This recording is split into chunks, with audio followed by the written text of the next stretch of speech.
Josh Hasten here, Israel Uncensored on the Land of Israel Network at thelandofisrael.com. It is Monday, the 29th of April, 2019, the 24th of Nisan, 5779.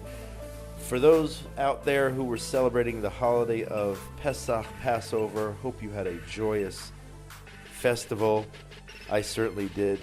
Traveling throughout the land of Israel, going on hikes in the north, getting to see and explore this beautiful country of ours, especially after a winter of so much rain. The streams are flowing, the flowers are blooming. It is a great time to be here in Israel. It was a wonderful Passover.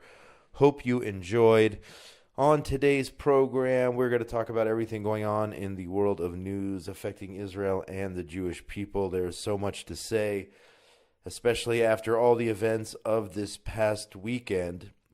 And we'll start here, of course, with the Chabad shooting in Poway, a suburb of San Diego, California.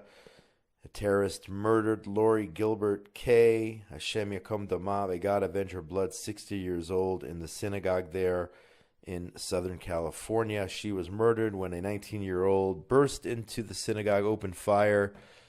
According to reports, Gilbert Kay was killed trying to protect Rabbi Israel Goldstein, the congregation's rabbi, who lost several fingers in the incident. And it is truly a tragedy. It's a horrible story, the fact that Lori Gilbert Kay was murdered. And at the same time, more and more, as we go along, more and more stories are emerging of what exactly happened there in the Chabad that shows the true heroism of the Jewish people. More and more people coming forward, explaining how they saved children, including the rabbi who confronted the gunman, raising his hands and having his fingers literally blown off, escorting the children out of the building while the gunman's gun jammed. And his own, you can see now the rabbi on social media and mainstream media talking about how he was saving literally his granddaughter, who was one of the children there in the social hall, escorting her and the other children out of the building. Gilbert Kay, the woman who was murdered, 60 years old, leaves behind a husband and 22-year-old daughter. And people are pouring in with different eulogies and anecdotes, stories about her life, and just how much of an unbelievable person she was. Again, it happened on the last day of Passover, Saturday morning, 11:30 local time. A gunman came in firing 10 bullets, killing Gilbert Kay, wounding 3 others, according to local law enforcement. The massacre, the shooting took place exactly 6 months to the day after the Pittsburgh Tree of Life Synagogue shooting. There were several Israelis who were hurt as well, including 8-year-old Noah Dahan, who was hit by shrapnel in the face and the leg. Her family had relocated to the U.S., to San Diego, from Sderot, of all places, trying to get some peace and quiet, fleeing the rocket attacks in Sderot. And as much as I encourage people on this show and in general in life to make Aliyah and to be here in the land of Israel, I'm certainly not going to judge this family who had enough of the rocket attacks. Yet another irony here is that the little girl's uncle, Almog Peretz, who was visiting, he himself a hero, also from the town of Sderot, who helped usher out the children, saving lives. From what I understand, apparently he ran back into the synagogue to help, along with the rabbi, to usher in another child. And then I just saw a video now a few minutes ago on the internet of a third synagogue member risking his life to save children there. According to Times of Israel, this is unreal. Almog Peretz, the Israeli man wounded, was able to quickly protect children from harm during the attack due to his instincts, those which he honed over years, rushing to the shelters to hide from thousands of rockets fired by terror groups in Gaza. So you never know why you're here on this earth. You never know why things happen. And for 15 years under fire, Almog Peretz probably didn't realize that he was on a mission. And I truly believe this. He was running from rockets for 15 years, perhaps, I believe, perhaps getting ready in order to run in and protect these children, get them out of the line of fire.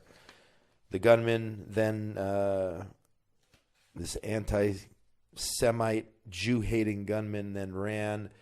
Once his gun jammed outside of the building, he was chased by an armed border policeman who was at the synagogue, actually, who was off duty, who was able to get off a few rounds fire at the terrorist as he fled. The terrorist was apprehended by the authorities.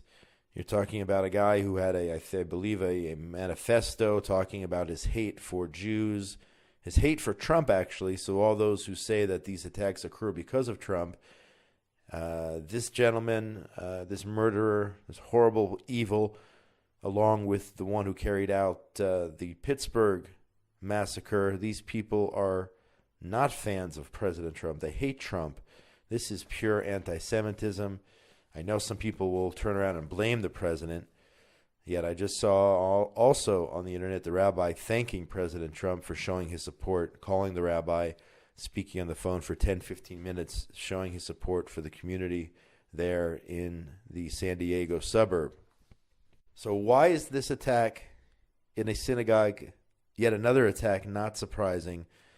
And then we can turn to the second story here today, the anti-Semitism, blatant anti-Jew hatred in the form of a cartoon in the international edition of the New York Times. Now, am I saying that the killer in San Diego opened up his New York Times, saw this image of a blind Donald Trump with a kippah, a yarmulke, leading a Jew, a dog, in the form of Prime Minister Netanyahu wearing a Star of David, leading him blindly down the road? Now, I don't know, and I highly doubt that this was carried out as a result of the cartoon, but it is the general attitude, it is the general willingness to ignore this type of imagery and hate for Jews.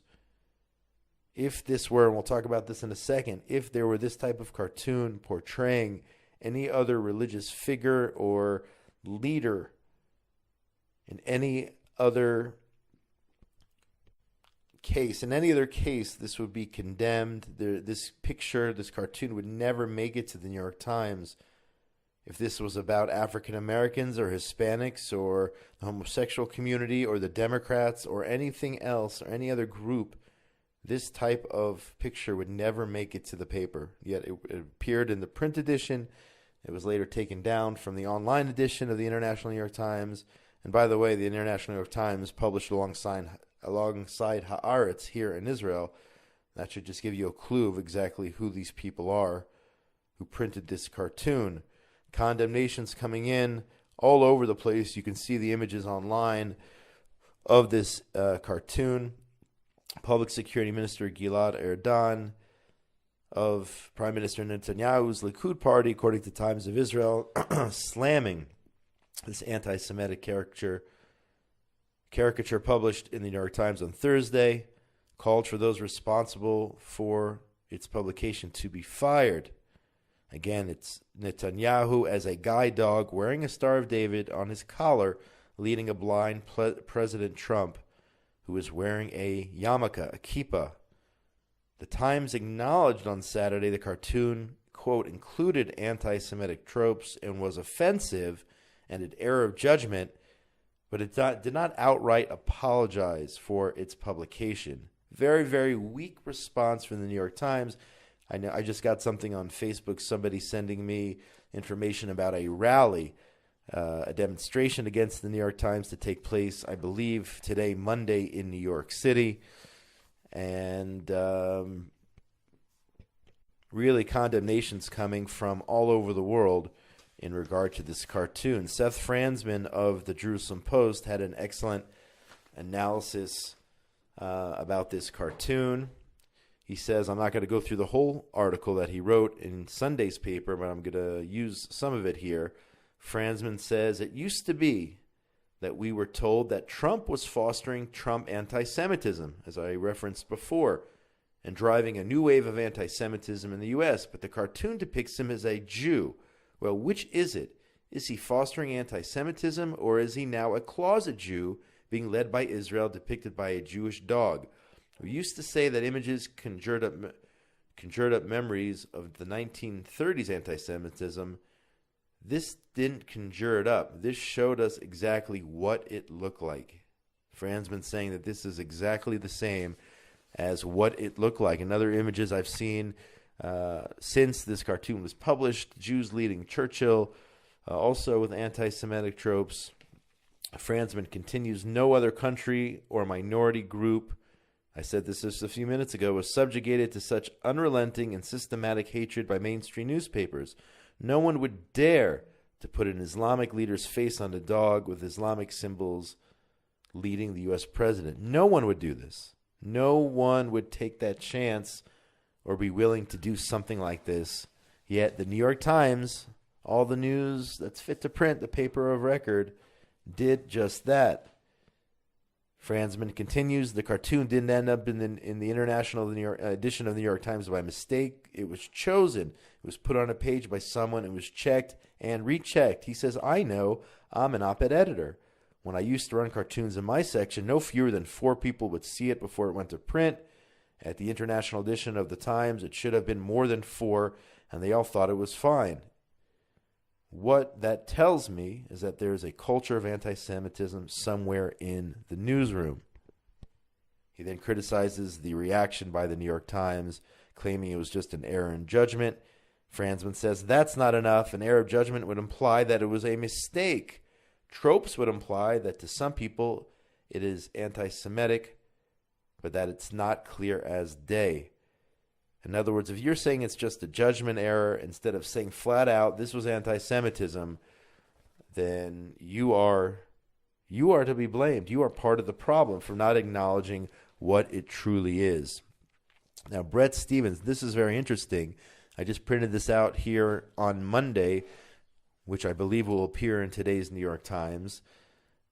It's interesting because Brett Stevens works for the paper. He writes for the paper, and yet he had this column in which he criticizes the paper. He says the following, and this is in the New York Times. As prejudices go, anti-Semitism can sometimes be hard to pin down, but on Thursday, the opinion pages of the New York Times International Edition provided a textbook illustration of it. He goes on to say the cartoon checked so many anti-Semitic boxes that the only thing missing was dollar signs. He also, similar to Franzman, says that if it were any other group, the newspaper would be hyper alert to the sensitivities and wouldn't publish it. He says hyper alert to nearly every conceivable expression of prejudice from all the other different ethnic groups. He says this would never happen if this was a person of color, or a Muslim, or a Democrat like Nancy Pelosi.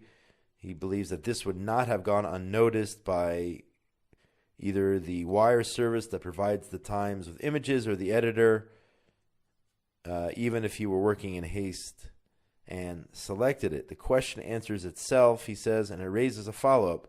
How have even the most blatant expressions of anti-Semitism become almost undetectable to editors who think it's part of their job to stand up to bigotry? In other words, when it comes to Jews, editors are ignoring the anti-Semitism. Any other group, they would be hypersensitive. Jews, no. For Jews, this is acceptable. We'll publish it. We won't think twice. And the reason, paraphrasing, is, in his words, the mainstreaming of anti-Zionism. He says that in this day and age, anti-Zionism is all but indistinguishable from anti-Semitism in practice and often in intent. However, progressives try to deny this. People claim that anti-Zionism is legitimate, but anti-Semitism isn't. Yet there is no, and I've said this many times, it's one and the same. And more people, because of this cartoon, and maybe that's why Maybe that's the purpose of this cartoon, is to teach us that lesson, that anti-Zionism is truly anti-Semitism. He concludes, does Bret Stephens, the publication of the cartoon isn't just an error in judgment. The paper owes the Israeli Prime Minister an apology. It owes itself some serious reflection as to how it came to publish that cartoon and how its publication came to many longtime readers as a shock, but not as a surprise. Bottom line, people were shocked, but sadly, unfortunately, it was not surprising. When I saw it, I wasn't surprised. I was mortified, but I wasn't surprised, and there's a difference there, because I don't expect anything less from the New York Times with their record of anti-Israel bias for so many years. The way they put the horrors of the Holocaust on the back pages. I expect this from the New York Times. Perhaps now somebody will wake up as a result. Perhaps now they'll view this as over the top, and they will. I know people are canceling their subscriptions, so perhaps the New York Times will pay the price. But very, very interesting that Bret Stephens, in his own newspaper, was given the opportunity to rip his very own newspaper. And I don't always agree with Bret Stephens. I know that he believed that the pullout from Gaza was the right thing to do by Prime Minister Sharon, so I don't always agree with him. But in this case, I think he nails it on the head. So that's that story. Turning here to Israel, and this probably would have been the top story if it wasn't for the shooting there in California and the New York Times. And this just shows you how important it is to be here in the land of Israel and have an IDF, have Jewish security forces protecting you 24/7. The Shin Bet announced that Hamas planned a suicide car bombing around the Israeli election. Again, there's terrorism all over the world, and that is why I believe it is safer to be here in Israel, where you have an IDF presence, where you have security forces working 24/7 to protect you. I'm not saying we don't have terror here. We do have terror here.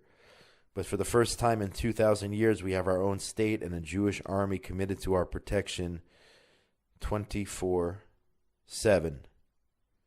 And that's why I think we should all put our eggs in the basket of the Jewish state. And again, I'm not ripping here on those who were gunned down in a Chabad in San Diego. That's not my goal. My goal is just to illustrate the importance, in my opinion, of the IDF, of our security forces here in the land of Israel. According to Times of Israel, Israeli military last month arrested a Hamas operative suspected of planning a suicide car bombing to coincide with Israel's national elections. The Shin Bet, that's Israel's security services, said yesterday a 23-year-old suspect was arrested in an Arab village. News of the arrest was initially censored by the military. The ban was removed ahead of his slated indictment later this week.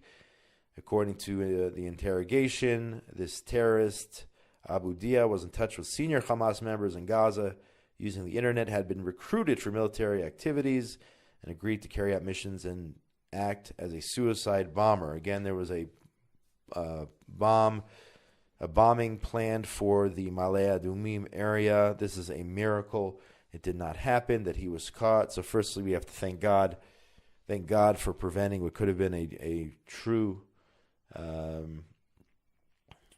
massacre here, a tragedy, a disaster. Thank God, and thank our security forces. So many attacks are thwarted, and many of them we do not hear about. Sometimes we hear about them later on, but for obvious reasons, in order to catch perhaps the masterminds behind these attacks, they cannot be publicized.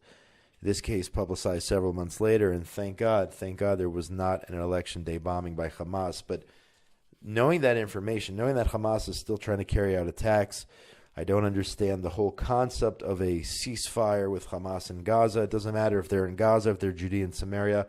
Hamas and their tentacles are stretching across this country, trying to carry out attacks, trying to find different places to target. And the leaders of Hamas should be punished wherever they are. If they're in Gaza, if they're roaming in the Middle East or in Europe. The long arm of the Israeli justice system in the form of our security forces should be targeting these people. I think that should be a message that we send to Hamas. Former Vice President Joe Biden, in this report here by JNS, announced he's running for the White House, entering a crowded field of now 20 Democratic contenders for the American presidency in 2020. And JNS here does an excellent job.